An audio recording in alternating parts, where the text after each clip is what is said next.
Alors en ce moment, comme vous le voyez, le cargo se porte assez bien.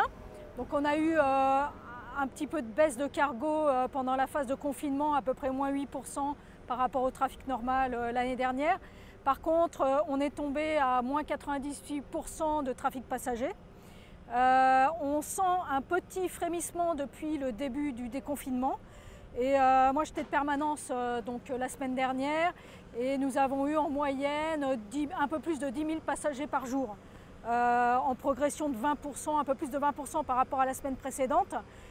Donc c'est beaucoup moins que l'année dernière, mais on sent qu'il y a une augmentation et on sent que ça frémit au niveau du trafic passager.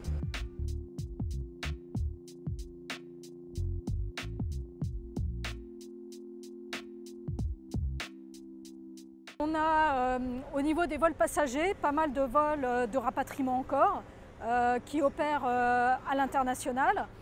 On commence à avoir aussi du vol intra-Europe en zone Schengen. En fait, les passagers doivent avoir une bonne raison de voyager aujourd'hui. Et donc on s'attend à avoir de nouvelles mesures gouvernementales à partir du 15 juin. En ce moment, on a des restrictions pour les passagers qui court jusqu'au 15 juin et on s'attend à une reprise du trafic à partir du 15 au niveau des vols Schengen essentiellement.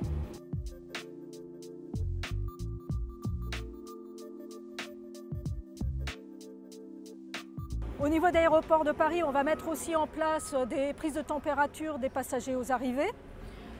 Au niveau du service médical d'urgence, nous allons les équiper en outre de tests PCR. On est en train de passer une convention avec un hôpital parisien à proximité de Charles de Gaulle. Donc tous les passagers qui auront une température au-delà de, pour l'instant c'est 38 degrés, seront invités à aller au service médical d'urgence s'ils le veulent procéder à un test Covid-19 s'ils présentent les symptômes de cette maladie.